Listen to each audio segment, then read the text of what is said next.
Hello, everyone, and welcome back to the Big Life Podcast. I'm Leah Klenke. And I'm Kate Phillips, and we're so excited to have you guys here today for episode 11. Yes, we have so much to catch up on, and we even have a special guest coming up to talk about goalkeeping today. But first, let's talk about the games this week. Kate, how did your game go this week? Our game did not go great. We played Mississippi State, ended up losing 3-0, unfortunately. They're a really good team, though. I think they're going to do really well this year. I mean, we've been saying they're a great team. But yeah, they're doing well. We didn't play great soccer, obviously lost 3-0. But yeah, we're gonna bounce back. We go to LSU on Thursday, and then we have Alabama at home on Sunday, so 2-game week. I'm gonna bounce back. But I mean, the SEC is like wide open right now. A lot of like literally from besides I think Arkansas is top like through top right now. Um, Everybody else though is like the points is like so close. It's literally like wide open. Um, so I mean that's good for us. But yeah, unfortunate. Looking forward to bounce back though this week. How'd Hmm. your things go? Yeah.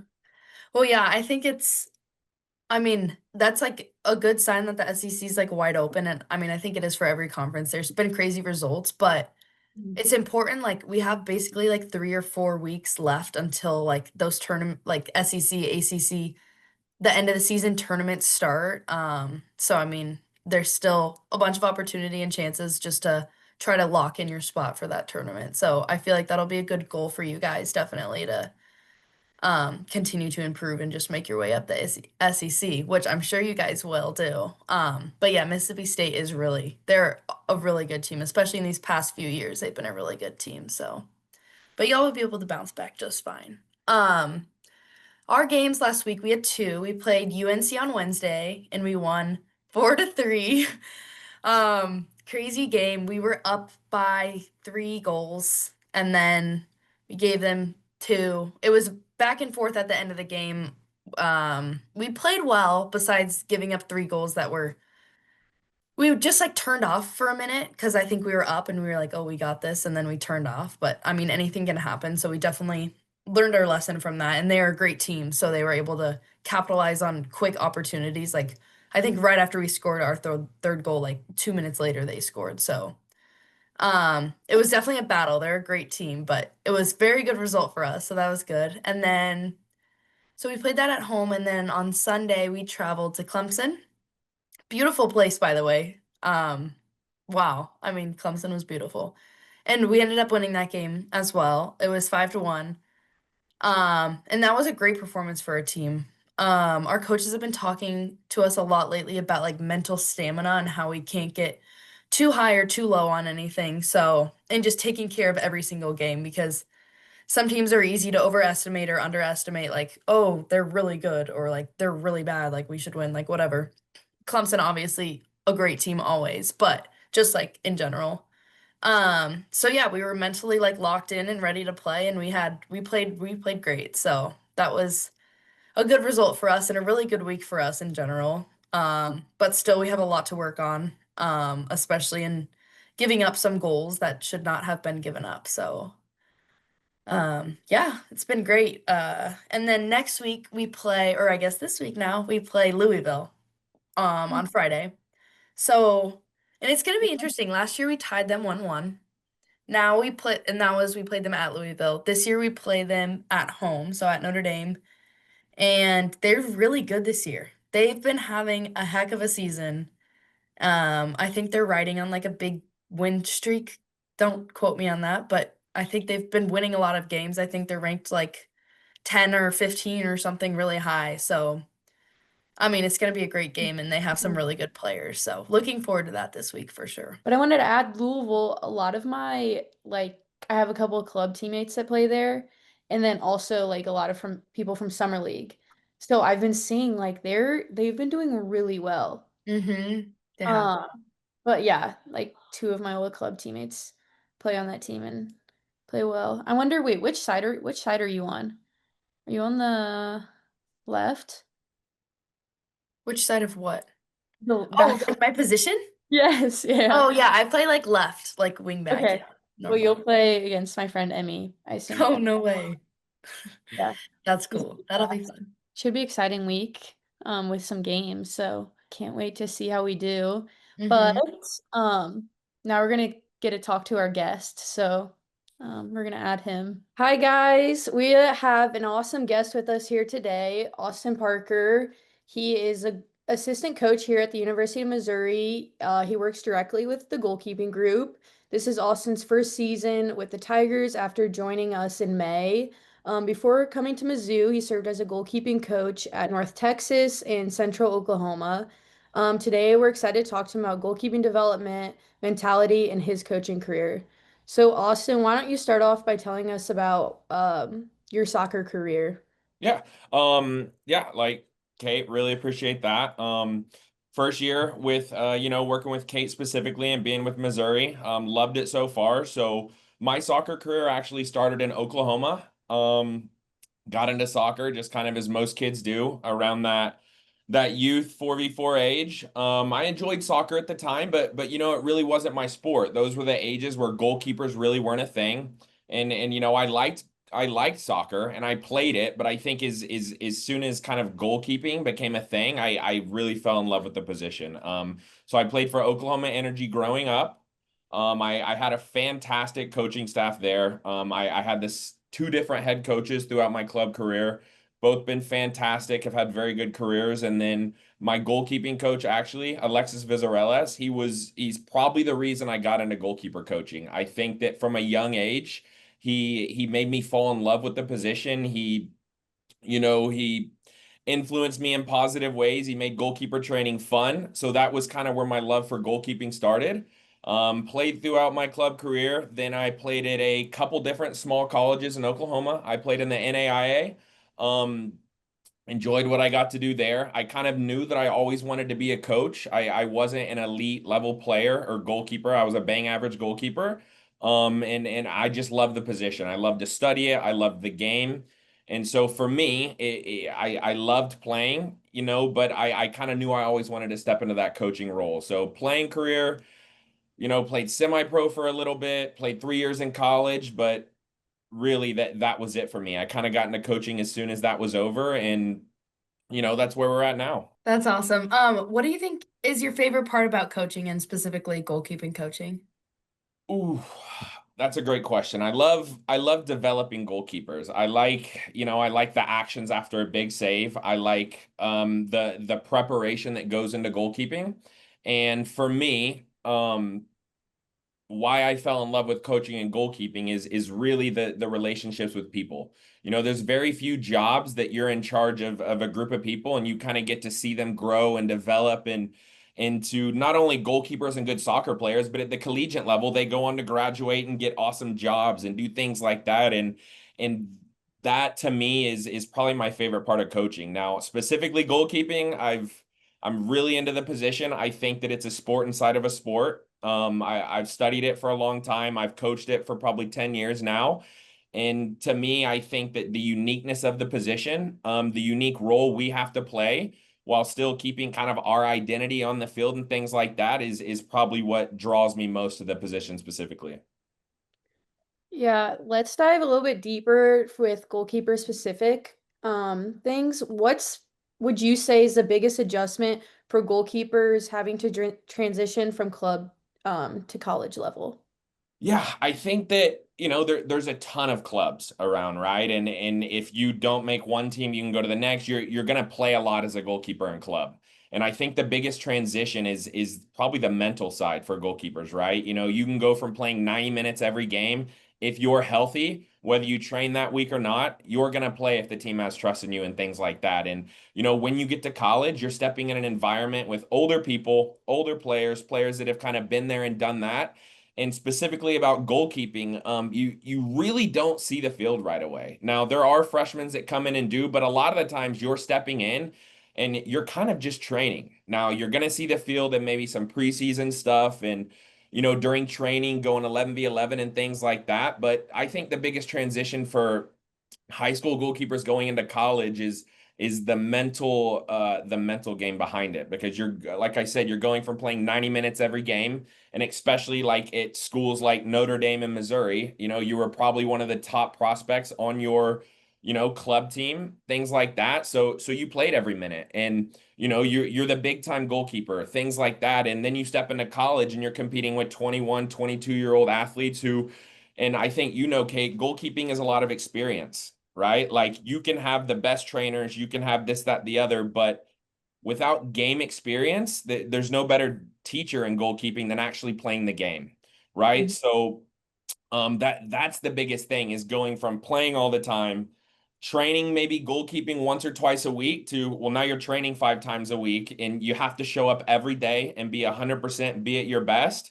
But now you're not being rewarded with playing games. You have to develop into what the team needs, what you step into that dynamic with the coach, and well, what does the coach need? What how can I fit into this group and still kind of be that identity that I had coming in, of that big time goalkeeper, even though I'm not playing. So I think maybe the biggest transition is game time. And that's a mental tax, right? That can really affect goalkeepers and things like that. So I would say that's probably the biggest transition from high school and club to the collegiate level. Yeah, Hmm. I think for a lot of like young goalkeepers too, redshirting that first year is always just, I feel like, huge. You see those girls develop usually into just really, really good goalkeepers because they get a year of just training and being in the college environment. Because I mean, even the play, it's just a huge, huge jump. Absolutely. It's a long, grueling season, and it's nothing like you guys have experienced at the club and high school level. So stepping into it, and like you said, either coming in early, redshirting, whatever that may be, getting that kind of time and that training and that experience under your belt is only going to help you become a better goalkeeper. Hmm. Yeah, that makes a lot of sense. Kind of pivoting off of this, you're talking about high schoolers transitioning into college. What advice would you give to young women, young goalkeepers who do aspire to play college soccer?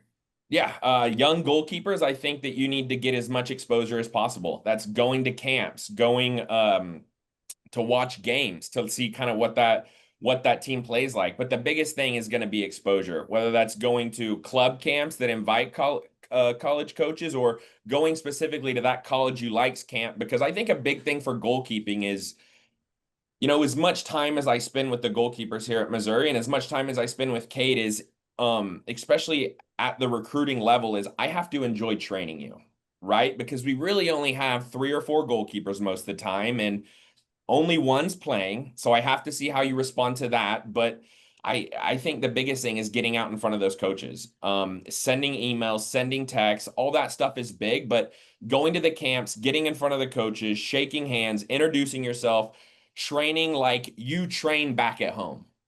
Like go into that goalkeeper session and own it. Communicate, be positive. I always say, if you see something good during a session, say something good. Let that kind of positivity radiate throughout, because you really want, yes, you want to be a good goalkeeper, you want to be all this, but you want to enjoy training with the goalkeeper coach, and you want them to enjoy training you. Because if they feel like you can be brought in and be developed, because like I said, most goalkeepers don't play right away. So we have to enjoy the person, we have to enjoy their training habits, things like that. So again, have good training habits, go to camps, get exposure, go to um the big tournaments, the showcases, things like that have coaches, and be yourself. Communicate loud on the field. If you know coaches are going to that game, reach out. I think a big thing is have a good warm up. I've stopped by a field a lot of times just based off the goalkeeper's warm up and how they handle it and how professional it is, and that will take me to watch your game, maybe watching another warm up and I don't like it as much, because the way we warm up even at the collegiate level, it's professional, right? And we want to see that, and we want it to be an easy transition coming to college. So, we watch those things. It's not only what you do during the game, especially goalkeeping, but it's your warm up, it's your training habits, it's things like that. So again, I think the biggest thing is getting out in front of those coaches, because you want to enjoy training with them, especially in a tight knit group like goalkeeping, because it's 4 people. It's the coach and 3 goalkeepers most of the time now in the NCAA. So you have to enjoy that dynamic as well as they have to enjoy training you. So get out in front of those coaches, train, send emails, texts, calls, showcases. the biggest thing is get out to those camps and train with that goalkeeper coach. Yeah, when I was getting recruited, that I would say more than like my club teammates that were just field players, like I was going to camps and training just because coaches also want to see how you train with them and their style of training, if you can kind of keep up with it, and how you do in their environment. Absolutely. What would you say that is the biggest misconception people have about goalkeepers or goalkeeper trainings? Yeah, I think, the surface level perception of goalkeeping is see the ball, save the ball, right? They see goalkeepers flying around making saves and they think that's all it is during training. They think that's all we do during training, right? And it's a lot deeper than that. I think that's probably the biggest misconception. Our trainings are you're training as a soccer player, not just a goalkeeper, right? We want you to be good in all aspects. We want you to be able to understand our tactics, how we play, and we have to implement that into the session, right? We want you to be all around players. You hear the term all the time now as sweeper keeper, right? We want you to come off your line. It used to be back in the day of just listen, line goalkeeper, stay on your line, be physical, be dominant in the box, and make close reaction saves, right? That's what the position used to be. Now, over kind of the last 15 years, it's developed, and you see different professional goalkeepers using their feet more, sliding into the back line. They're kind of the one that can start the attack at times. They're the outlet. They're the one who can um uh exploit space, things like that. So probably one of the biggest misconceptions is just that surface level perception of they're just diving around, stuff like that during training, whereas it's so much more than that. You have to incorporate playing with the feet, tactical mastery as well as technical mastery. I think that it's huge at this level, especially recording session, things like that, is the details that we put into our session. And I like to say you work in millimeters and milliseconds, right? That's the difference between a save and not a save. That's the difference between pushing one off the post and wide or pushing one in your own goal is things like that. So that's probably the biggest misconception is how much focus we put into those sessions. It's not just getting out there, diving around, high reaction saves, punches out of the box, things like that. What would you say separates a good high school goalkeeper from one who's really ready to compete at the Division 1 level? Yeah, I would say obviously the physical is going to be big. Like that's the most obvious answer. You have to have the body to go out and play at the Division 1 level or the NCAA level, whatever that may be. But the biggest one is going to be the mental side, the mental piece. You are going from being the top dog on your club team or high school team where everyone listens to kind of what you have to say on the field to where now you're in an environment when you have to prove yourself, right? Like I said earlier, you're in there with older players, you're in there with older goalkeepers, and you have to maintain who you are through that, through the adversity, through the trials that you go through in a college season and preseason and things like that. So the biggest difference for me is going to be the mental side of a goalkeeper, how they come in, how they come in.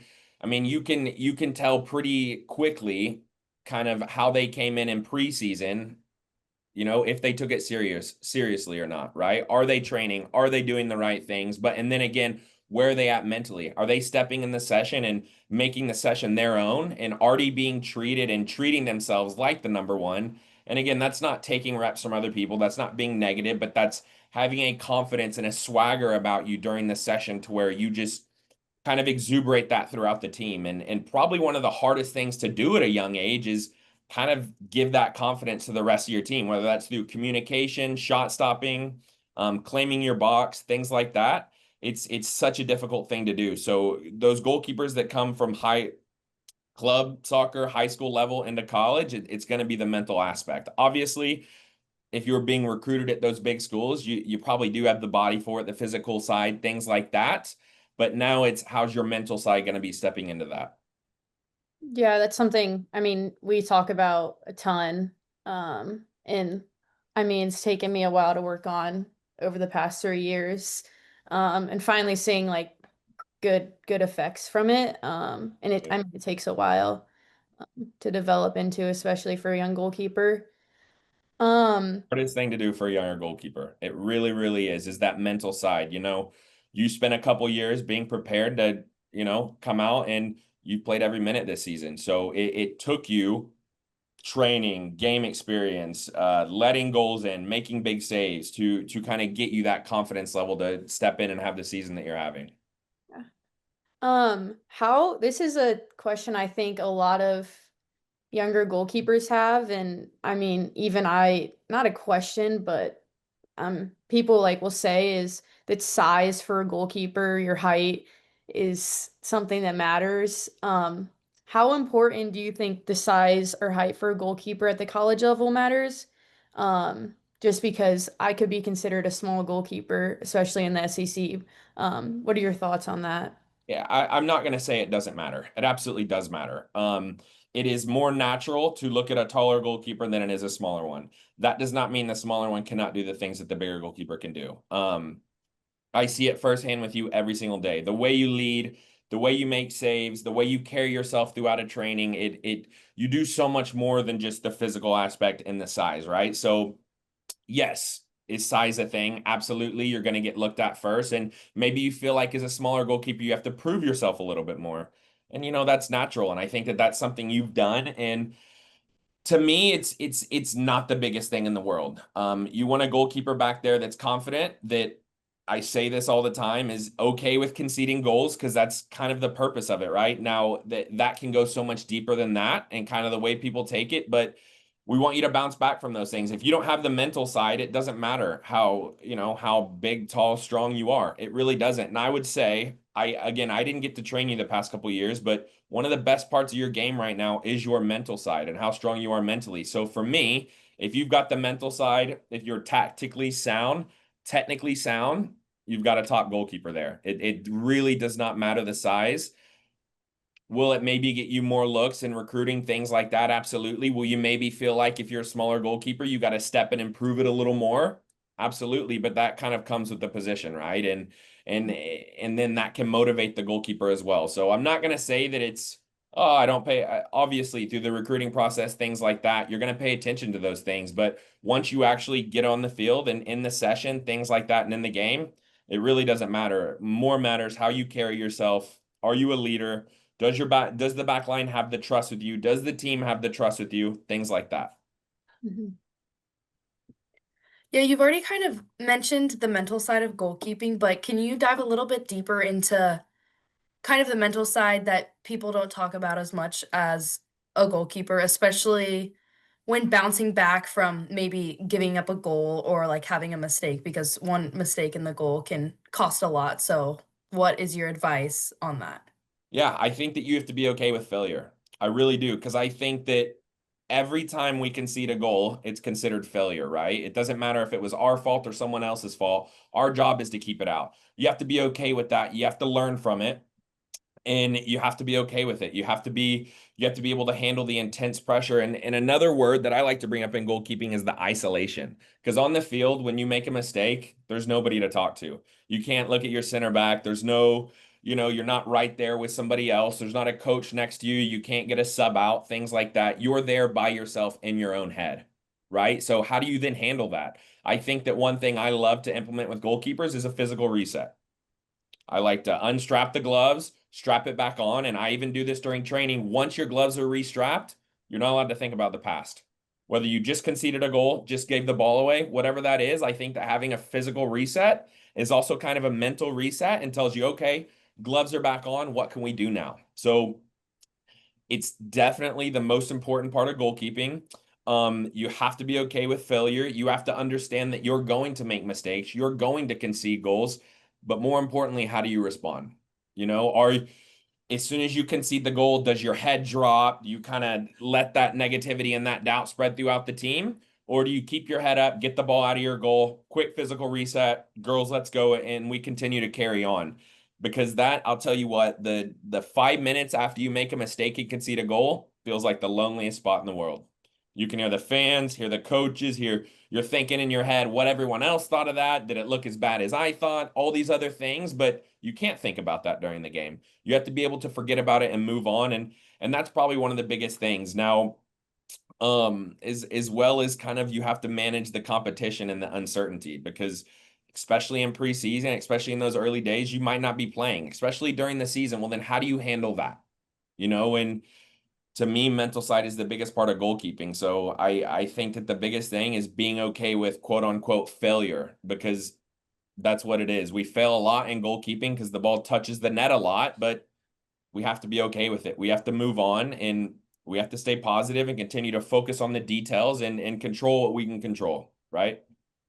Yeah, you kind of started to touch on this a little bit. How do you build confidence in a goalkeeper who might not be getting playing time?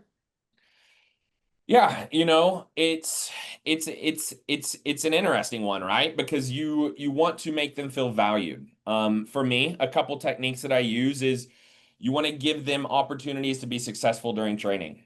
You want to put them in situations where they can go out and prove themselves. Just because you're a two doesn't mean you're always going to be the last one in the line every time, getting the last reps, getting the fewest amount of shots. Sometimes I pull the starter out because they've had a few games. The body's tired. Well, then that's your time to go out there and prove yourself. And then you have to foster a growth mindset. You have to focus on I like the small goals, right? So I'm not playing, I'm upset. Okay, well, what can I do? Well, I need to get better at distribution. So how can the coach and I get better at that? I need to get better at my crosses. Okay, well, how can I get better at that this week to where if my chance does come to go in, I'm ready to go, right? And a lot of it is the relationship between the goalkeeper coach and the goalkeeper. There has to be a trust factor there. And that's probably the biggest part of it, because I don't handle every goalkeeper that's not playing the same way. It sometimes they feel like they deserve to be playing every minute. Sometimes they understand where they're at and they're okay with, not okay with, but they understand they need to continue to develop in certain areas to get their chance. So it kind of depends what kind of goalkeeper you have and where their head's at during it. But a lot of the biggest points are setting individual goals, making them feel valued, and then giving them opportunities to be successful during training, whatever that may look like. It can look at a lot of different things. Sometimes it's setting up a session specifically for them because it's their super strengths, and it's giving them confidence then throughout the session, right? So there's a lot of different ways. It just kind of depends on the goalkeeper. But the biggest thing is going to be the relationship between the goalkeeper coach and the goalkeeper, and the trust factor there that even though they might not be playing, they'll still be developing, and they're they're getting ready for if their time does come, right? Yeah.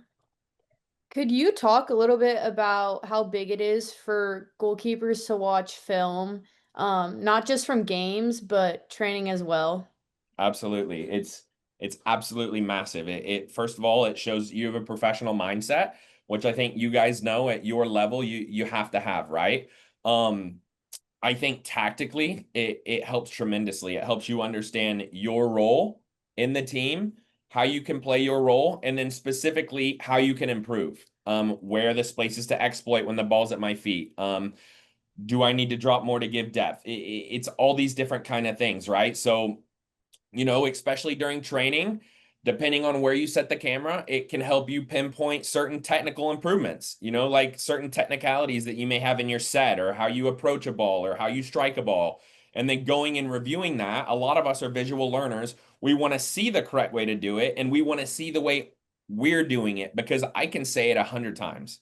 That doesn't mean that it's going to resonate every single time with you guys, right? So me being able to say it and then sit you down and say, hey, this is what I was talking about earlier. This is the correct way to do it. It helps goalkeepers absolutely tremendously. And then kind of preparing for opponents, right? For me specifically, watching film, when I build sessions, I look to build sessions that touch on the trends and kind of the tactics of the other team, kind of what traits their striker has, where they create chances from, where they're most dangerous, where they score the most goals from, because it is my job as a goalkeeper coach to give you as many pictures during the session as you are going to see during the game.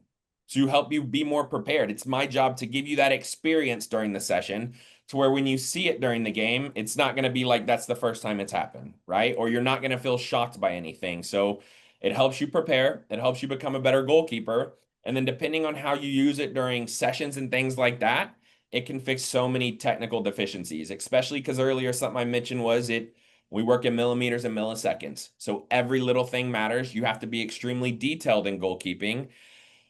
And film helps that, whether it's preparing for opponents, fixing the tactical things that you could be doing differently, and fixing the technical things that can help you make bigger saves and be bigger in moments for your team.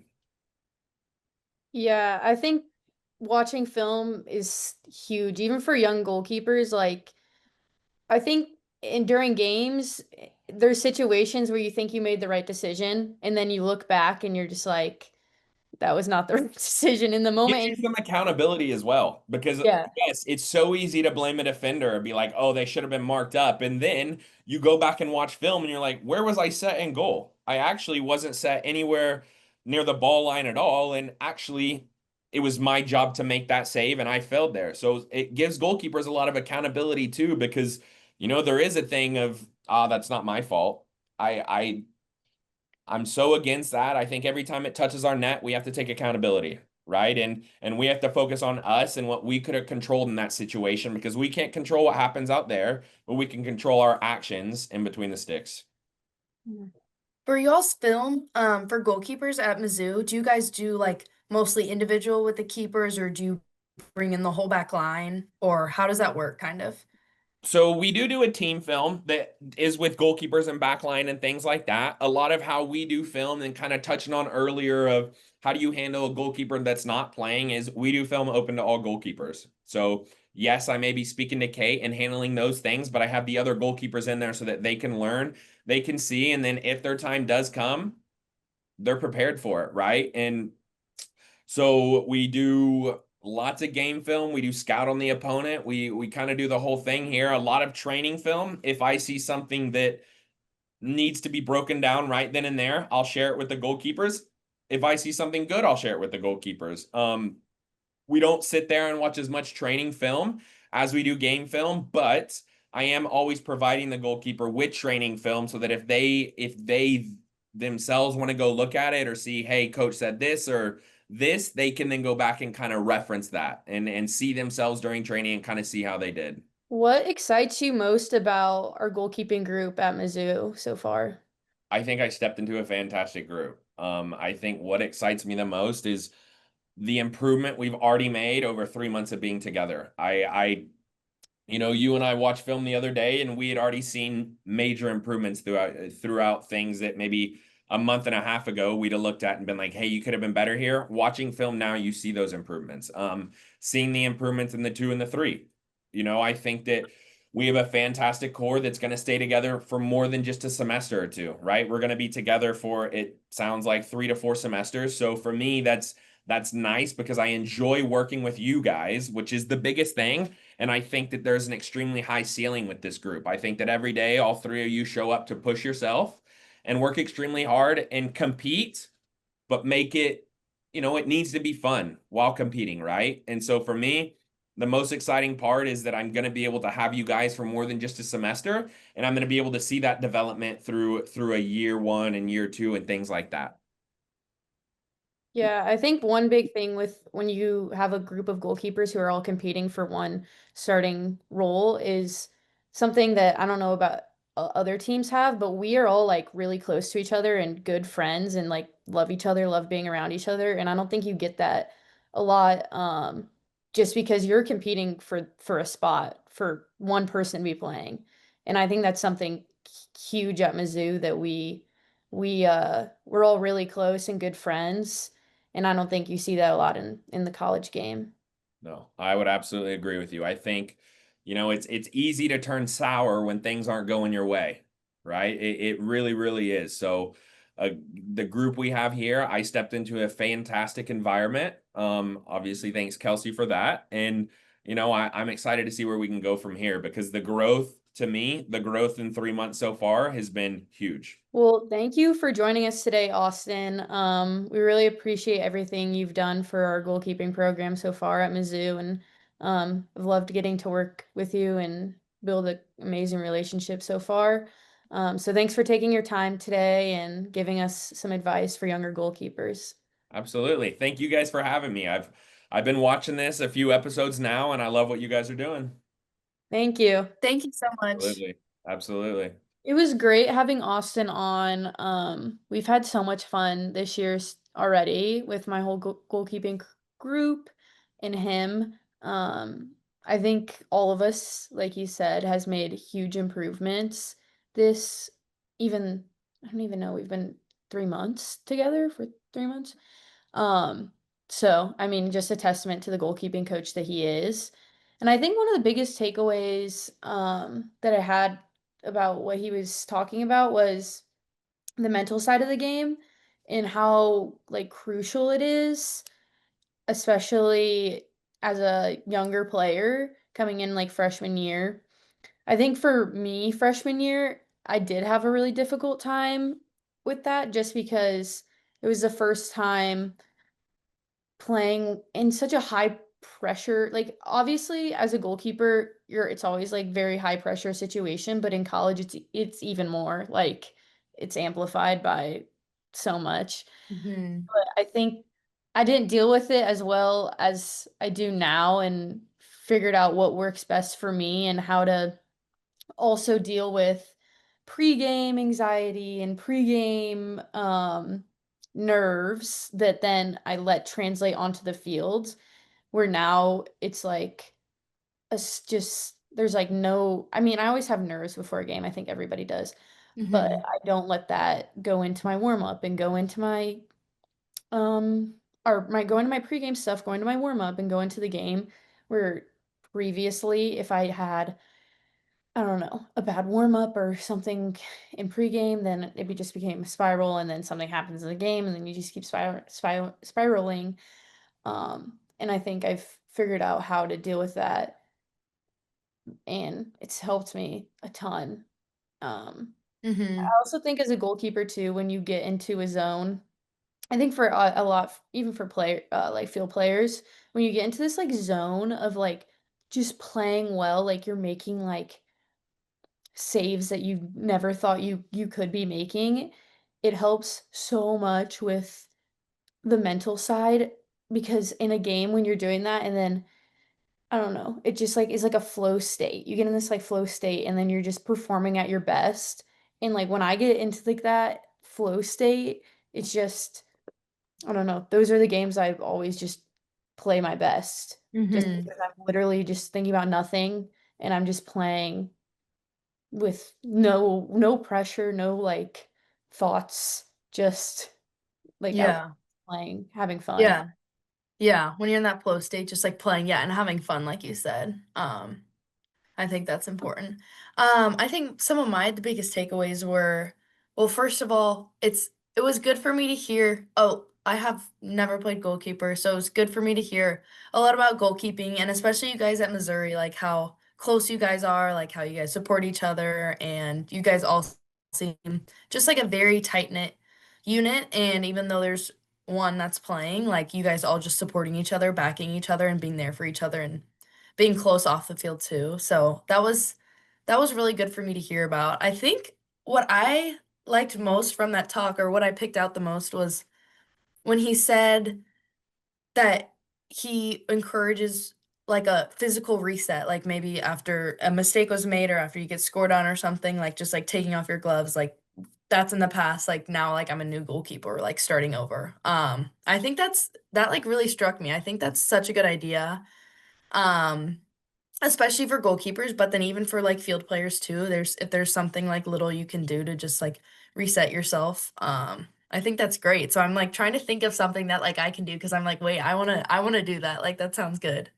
Yeah. Uh We always do, like he's really big on that. I've had other goalkeeping coaches as well, but he'll always be like in training, I don't know, we drop a ball or something, he'll just be like, Kate, like restrap your gloves, like go take a quick walk, not a walk, but like just walk out, yeah. come back, restrap Yeah. your gloves, and like start over. And it does help, just like it's like, okay, like that's not me. Like I can hold that, whatever, like restrap. Or even like I don't know. I like mess with like my shorts or like my shirt. Like just I don't Hmm. always strap. But like I do think having something that's just like a quick like switch of like, okay, that happened. Hmm. Now I have to move on from it, because if I don't, then I'm letting my team down. Um, Yeah. but yeah. Yeah. Yeah. No, I think that's great. And yeah, that was cool for me to hear, and that seems like great, and that it would help you guys and all the goalkeepers out there.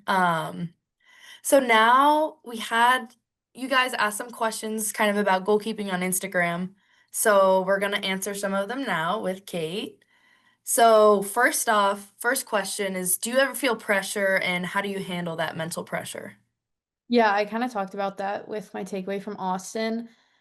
I think as a goalkeeper, yeah, you always feel pressure. It's a position that if you make a mistake, it feels like the world's ending. Just because you the game of soccer is based off goals. And I mean, it's your job to not get scored on. And when you get scored on, you do feel like you're letting your team down in a way. In some situations, it's you literally can't do anything. You look back and you're like, well, I don't know. Can't do anything in that situation. So it is really easy to feel that pressure, but I think for me, I kind of embrace it a little bit just because I know it's there and it's always going to be there. And I think that when once you kind of flip the switch of like instead of letting the pressure kind of take over like you and your mind, like embrace it and like kind of live for it a little bit. Something Austin talked about was just having, especially as a number one, and I guess for any goalkeeper, is just like having like just this like aura of like I'm the best player on the like I feel like for goalkeepers like I'm the best player on the field like you're not scoring on me like Hmm. bottom line like you're not scoring on me um and I think kind of once you can embrace that, which is hard. I'm not like a player that's like super overly confident that people like are going to be like I don't know, some people use like cocky, like that's a cocky player. You have to if you're playing at this level. Hmm. So it's like, no, you're not going to beat me. Like I'm better than you. Um, Yeah. and then how do I kind of handle mental pressure? Something again you said was like mental resets are huge. Growing up, I had like, and I still have a bracelet on my gloves, but I would have a bracelet on my, I would put a bracelet on my glove, and I forget what it said when I was younger. I think it was something about being brave and bravery. Um, and now mine is something is that I got from a camp that I was at. That I'll just look at and kind of remind myself to calm down. Everything's gonna be okay. Um, and also something that kind of helps with that is my mom, like with the bravery one, which is this is just funny now. My mom actually texts me like before every game and be like, Kate, like be brave, like you've got this, like go out there Oh. and be brave. And I feel like for goalkeepers, like I've always tried to embody the word like bravery just because you're putting your body on the line for your team. And when I was younger, it's really easy to be like kind of scared of the ball and not like just get ready to get hit with the ball and put your body in there, but um that's something kind of I've tried to embody as a player a little bit more is to just be brave and embrace the craziness of goalkeeping. Hmm. Yeah. No, that's great. And I like your point just about confidence, like not being cocky, obviously, but just like in your head having it like, I've got this, like I'm like they're not scoring on me. Like I think that's definitely important and necessary. Um, Next question is, did you always play goalkeeper growing up? And if not, like when did you start? What got you into it? Yeah, I did not always play goalkeeper growing up. I played field until I was 10, no, maybe a little bit older. 10 or 11 maybe. I started playing travel soccer when I was 8. And my travel coach at the time was the goalkeeping coordinator or director at our club. And she was a goalkeeper actually at Tennessee. And she just was like I was taller than everybody as a kid and like very aggressive. So she was just like, "Oh, perfect, goalkeeper. Like, I'm gonna put you in." And I mean, I liked it, but I think I liked playing forward. I liked scoring. And then she like had me start coming to these training sessions like with all the little kids. And I think I after being around her and just um learning the game a little bit more as a kid, I started to kind of fall in love with it. And then I stuck with it ever since. Probably I can't say, maybe U11 or something. But yeah, I played ever since, and then only goalkeeper. Wish I could play the field sometimes. I don't know if anybody wants to see that, but Oh my gosh, that's funny. I'm sure you would be great, especially at forward. yeah. Um, okay, the next one is what is your this is like not even having to do with goalkeeping, but what is your biggest soccer ick? Oh gosh. Oh my gosh, actually, this just for me. Two things. Um, one is the people that still wear the ninja headbands. Oh yeah, Yeah, I don't like those. And then also that's fair. the people I really hope you don't do this. I don't know. But the people that cut the back of their socks, do you know what I'm talking about? Oh, By the yeah, yeah, yeah. calves? I Yeah, get like I get like your calf isn't that big, be so for real. yeah. Wait, Uh, yeah, I don't know why. It's like something about the pressure of the sock or something. I don't know. Yeah, I don't understand that either. I feel like it's mainly with boys. yeah. So There is a I don't remember which team, but we played a team that she like, you're like not to call you out, but call that girl out, but she did, and I was like, I don't yeah. get this. I don't get Yeah, it. like there's no way that does anything. No. Yeah. That's a good one. That's a good one. What's your biggest soccer ick? Um, I mean, I can't even like think of one on the top of my head. I don't really have anything. Unless like I just like don't like the girls who like I don't know, just like talk back to you or like sassy to you like Uh, if you or if you're like trying to get the ref's attention or something and there will be like I don't know. Like they could just be like annoying, which is like I honestly like can't talk too much about this because sometimes I'll do it if I'm mad. I'll like I don't know. Um, but I don't know. I feel like that's kind of I'm like, what are you doing? Like, I don't know. It kind of like gets me like fired up though, so it kind of helps, but I yeah. mean, I guess that's but nothing about like I don't know, like how players look or anything. I don't think so. But yeah, I'd Yeah. say that. Just like annoying girls like during the game. I'm like, what are you doing?